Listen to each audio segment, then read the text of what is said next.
이제 앞으로 세상은 이렇게 될 수도 있어요. 테러리즘이 앞으로 무지하게 확산될 거라는 겁니다. 실은 이 무자헤딘, 알카에다, 탈레반을 만든 국가가 실은 미국이 만들었다고. 흔들리는 정세 속에서는 아마도 가 조정받을 때마다 꾸준히 안전자산 지금은 아니에요. 아니에요? 예, 그래서 다음 이슈는 여부에 따라서 시장이 움직일 가능성이 있다. 지금은 ETF 같은 거.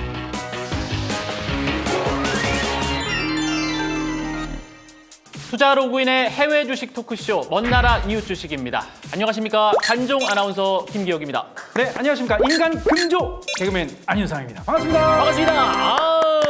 네네네. 저희가 먼나라 이웃 주식 한 10편 정도를 진행해 오지 않았습니까? 그렇습니다. 네, 그러면서 다양한 투자 방법과 상품들을 배워봤는데 아직까지 그 거시적인 경제를 바라보는 시각, 방법, 네, 이런 것들에 대해서는 이야기를 많이 못 들었거든요. 어떤 종목, 어떤 시장 뭐 이런 거를 배웠다면은 시야를 넓히는 맞습니다. 그런 거는 좀 배우지 못했다 우리가. 예, 전체적으로 세계의 경제 흐름이 어떻게 흘러가고 있는지, 어떻게 순환이 되는지, 좀 악재는 뭐가 있고 호재는 뭐가 있는지 이런 전체적인 이야기를 한번 들어보기 위해서 아주 특별한 분을 모셨습니다. 어떤 분인가요? 전문가님 모시겠습니다. 나와주세요.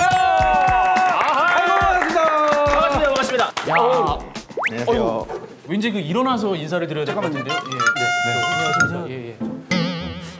지기가 좀 높으시. 그러니까 오늘 모신 분은 이게 그 사무실에 있는 의자가 보통 의자는 아니다. 뒤로 살짝 이렇게 누워지는 이런 의자에 앉고 계신 분이다 라는 예상이 듭니다.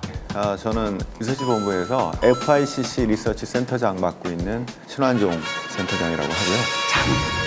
장이 오셨어요. 센터 장. 신환종 센터장님. 신환종. 네. FICC 뭔지 모르시죠? 모르시죠? FICC. FI는 일단 픽스드 인컴, 채권. CC는 캠퍼스 커플일까요? 캠퍼스 커플일까요? 뭐야, 컨트리 클럽 아니야? 전형적인 아재 개그가 나오는 거 보니까 본부장님이 맞으십니다. 자, CC는 커런시, 환율, 네. 커머더티. 영어로 뭔가 설명해 주셨는데 귀 하나도 안 들어오고. 자막으로 처리 부탁드리겠습니다. 모르는. 자, 그럼 우리 센터장님께서는 센터에서 구체적으로 어떤 업무를 담당하고 계신지요? 주식을 제외한 나머지 금융 상품, 채권, 그중에 특히 뭐 해외 채권, 부동산, 글로벌 리츠 좋아하시죠? 그다음에 원자재, 뭐 환율 이런 것들을 저희 총괄하고 있고요. 그 중에서도 저는 이제 국가 분석. 사이즈가 남다르시네. 그러니까요. 지금까지 온 분들은 잔챙이였다. 어떤 그런 농담이었습니다. 네. 그래요. 요즘 다들 아시다시피 이제 아프간 사태가 발생을 하면서 해외 주식이 또 괜찮을지 궁금해하시는 분들이 많이 계십니다. 세계적인 금융시장에 미칠 영향에 대해서 저희가 한번 이야기를 나눠보도록 하겠습니다. 조금 무거운 주제긴 해요, 그렇죠? 네. 예. 일단은 저 아프간 얘기를 먼저 드릴게요. 아프간이 원래 미국이랑 관계가 그렇게 나쁘진 않았었습니다, 예전에. 20세기에는요? 20세기 초중반까지는. 1979년부터 한 10년 동안 소련이 아프가니스탄 침공했던 그 거대한 사건들이 있었고 그 뒤로 소비에트가 붕괴했잖아요. 그때까지는 실은 미국이 반소 항전하는 그 사람들한테 무기도 대주고 돈도 대주고 교육도 시켜주고 실은 이 무자헤딘 또는 알카에다 또 이 탈레반을 만든 국가가 실은 미국이 만들었다고 볼 수 있겠고요. 그때까지는 관계가 되게 좋았었는데 2000년대 들어오면서부터 상황이 완전히 달라진 겁니다. 2001년 9월 11일에 무슨 일이 생겼죠? 9.11 테러가 있었죠. 쌍둥이 빌딩이 무너지고 펜타곤도 테러를 당해서 미국 전체가 그 당시에 큰 충격에 빠졌었고 그때 당시에는 그게 정말 너무 심각한 충격적인 일로 저에게도 다가왔는데 그 미국인들에게는 오죽하겠습니까? 그 테러를 저질렀던 사람들 중에 한 3분의 2 정도가 사우디 사람들이었어요. 사우디요? 근데 적국이 아니라 동맹국의 일원 중에 하나. 그러다 보니까 2001년 9월 1일을 기점으로 해서 그 전까지 미국이 세계 최강대국이 됐죠. 예. 지금 중요한 얘기를 하는데 지금 파리가 자꾸 날아들어가지고 파리야, 잠깐 나가 있어. 2001년을 기점으로 해서 그 전에는 실은 미국이 소비에트랑 싸우든 뭐 독일이랑 싸우든 일본이랑 싸우든 세력 균형을 맞춰놓든가 뭐 이런 식이었거든요. 국가 안보라는 개념이. 근데 갑자기 국가가 아니라 그 국가 밑에 있는 어떤 테러 조직, 테러 단체가 무지하게 중요해지면서 국가 안보의 개념이 바뀌어버렸거든요. 그래서 아프가니스탄에 실은 별로 미국은 이해관계가 별로 없었거든요. 그런데 오사마 빈 라덴이 그걸 숨어들었고 그거를 방조했던 그 탈레반 정부가 못 비키겠다고 했기 때문에 2002년 10월에 침공을 해서 20년 동안 주둔하게 된 거고요. 중요한 동의는 2001년, 2년쯤에 미국에서 향후 에너지 수급 상황을 발표를 했는데요. 네. 네. 야, 이거 보니까 미국이 원유 생산량이 줄어들어가지고 에너지 자급도가 계속 떨어져가지고 중동의 의존도가 너무 높아진다는 거예요. 향후 20년 동안. 예. 그래서 실은 아프가니스탄과 이라크를 침공했던 이유가 바로 이 에너지 때문에 그랬는데 이게 실은 오판이었던 겁니다. 그 뒤로 셰일가스가 나와가지고 지금은 거꾸로 됐어요. 에너지 의존도가 줄어들고 오히려 자립도가 높아져가지고 중동에 대한 어떤 중요성 가치가 떨어져 버린 거예요. 근데 지금 미국이 갑자기 이제 발을 뺀 것처럼 비춰지는 모습도 있거든요. 그 갑자기 뺀 건 아니고 그 트럼프가 2020년에 이제 평화협정을 체결하게 되면서 이제 오히려 탈레반 쪽이 힘을 갖게 됐다라는 얘기들이 많이 있습니다. 지금에 와서. 그러면 그때부터 상황이 좀 뒤바뀌는 거고요. 예. 그 중동의 가치가 중요성이 현저하게 떨어졌고 그럼 이제 이 가치의 중요성은 어디로 가느냐? 중국으로 갈 겁니다.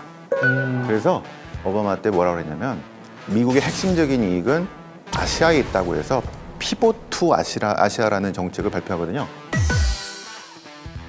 이제 여기 중동에서 빠져가지고 중국을 막으러 가야 되는데 여기 지금 발이 빠져 있어가지고 어떻게든 빠져나오고 싶었던 그런 10년 넘는 얘기들을 이제서야 단행을 하게 됐다라고 그런 겁니다. 아니 근데 그래도 한 20년 정도 미군이 주둔을 하고 진짜 한 3달 만에 이렇게 함락이 된 거는 정말 큰 문제 아닙니까? 20년 동안 뭐 한 건지 모르겠네요.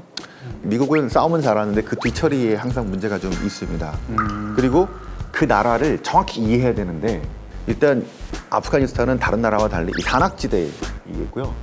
그래서 이제 테러리스트 색출하기 쉽지가 않고요. 그렇죠. 그다음에 부족이 상당히 많기 때문에 부족 간의 경쟁이 치열하고 부족 간은 서로 통합이 잘 안 되고 중앙 집권적인 뭐가 하나 있다 하더라도 그 갈등이 많았던 구조인데 그런 것들을 무시하고 들어가서 20년 동안 뻘짓을 하다가 나왔다는 이런 비난을 피할 수 없겠죠. 근데 2조 달러 넘는 비용을 투자를 했는데 지금 이렇게 된 거는 참 미국으로서는 정말 어마어마하게 큰 타격이네요. 그보다 먼저 제일 큰 문제는 테러리즘이 앞으로 무지하게 확산될 거라는 겁니다. 아 그래요? 왜냐하면 이슬람 극단주의자들, 이슬람 근본주의자들이 탈레반이 성공한 걸 보고 득세할 거라는 거죠. 그리고 거기 있는 수많은 미국 무기를 아마 반출할 가능성이 되게 높아 보여요. 하려고? 네. 하려고. 그러면은 이제 미국 외 다른 지역의 테러의 가능성이 높아질 거다고 생각이 들고 이게 문제고요.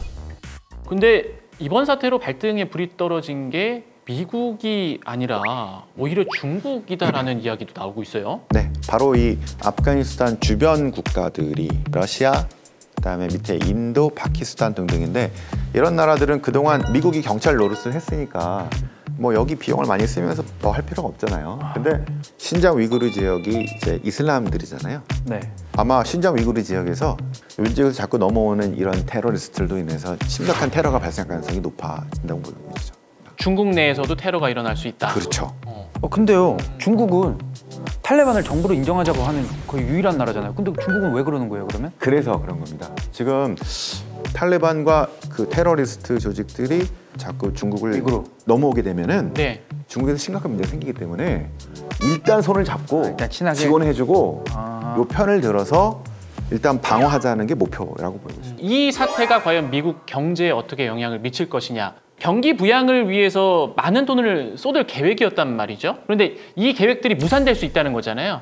이 사태로 인해서. 미국 부역자들에 대한 이제 잔인한 인정 청소 같은 거 학살이 나올 거고 탈레반이 여성에 대해서 상당히 이렇게 비하하면서 여성 인권에 대한 심각한 문제를 제기하잖아요. 예. 이거를 지금 21세기에서 우리가 그걸 동시에 봐야 되는 상황에서 그에 대한 분노가 이렇게 치어오르게 되면 이것 역시 다시 바이든 정부한테 가면서 미국이 지금 뚫고 나가야 될 여러 가지 정책들, 예. 인프라도 그렇고 내부 규제도 그렇고 또 미국과 중국과의 싸움도 그렇고 여기서 힘이 떨어지게 되면 미국도 상당히 좀 어려워질 수 있겠다는 생각들이 이제 연결될 수 있기 때문에 그게 되게 중요한 포인트. 예. 이렇게 되면은 앞으로의 미국 경제에도 타격을 줄 수 있다. 우리가 생각한 것보다 더 침체가 될 수도 있다라는 말씀이시죠? 그렇게 하지 않기 위해서 미국 측의 생각을 잠깐 들여다보면요. 이란 핵협정 상황이 중요합니다. 왜냐하면 이란은 핵을 갖고 있기 때문에 이 심각한 문제잖아요. 이란 핵협상이 잘 안 되면 갑자기 호르무즈 해협을 뭐 막는다 그래가지고 유가 급등할 수도 있어요. 그러다가 또 잘 된다 그러면 급락할 수도 있습니다. 그래서 다음 이슈는 이란 핵협상 여부에 따라서 시장이 움직일 가능성이 있다는 겁니다. 이제 앞으로 세상은 이렇게 될 수도 있어요. 미중 갈등이 앞으로 엄청나게 심각하게 진행이 될 거라는 겁니다. 그래서 2020년대는 다시 미국과 중국을 중심으로 하는 신냉전 같은 상태. 자, 그래서 그 1980년대 그 전에 있었던 지정학적인 리스크가 되게 높아지는 이런 상황이 2020년대 이후에 발생할 가능성이 되게 높아지고 있다는 거죠. 그러면은 우리 구독자분들 위해서 네. 조언을 해주실 수 있는 뭐 종목이라든지 뭐 그런 것들이 있을까요? 만약에 이제 미중 간의 사이가 좀 나빠져서 점점 경쟁 구도로 점점 간다 그러면 길게 장기간으로 봤을 때 가장 좋은 그 주식 투자는 미국의 테크주가 아닐까 싶어요. 테크요. 네. 왜 결국 나중에 이 핵심적인 산업에서의 싸움이 일어날 텐데 미국으로서는 계속해서 투자도 하고 여기를 끌고 가야지 미국과 중국의 어떤 관계에서 승리할 수 있기 때문에 아마도 테크주가 조정받을 때마다 꾸준히 산다면은 상당히 좋은 수익을 거둘 수 있지 않을까. 그리고 또 그 흔들리는 정세 속에서는 안전자산에 뭔가 좀 돈을 넣겠다 하는 분들도 네. 많아지는 것 같아요. 위험성이 덜한 거. 예, 그러니까요. 네. 예. 그게 이제 저희가 주로 하는 채권, 뭐 금 그런 것들인데 지금은 아니에요. 아니에요? 네, 금은 오히려 테이퍼링에 취약한 자산이기 때문에 지금 하시면 안 되고요. 채권도 지금 하시면 안 되는 게 금리가 올라갈 겁니다. 4분기쯤에 아주 빠르게 올라갈 걸로 보기 때문에 올해 연말이나 내년 초에 그때 다시 채권을 하시면 될 것 같고요. 지금은 뱅크론 ETF 같은 거 변동금리이기 때문에 2, 3년 정도 투자하시면 금리가 올라가는 거에 대해서 저 채권과 반대로 혜택을 볼 수 있기 때문에 그런 투자를 하시는 게 좋을 것 같다고 생각합니다.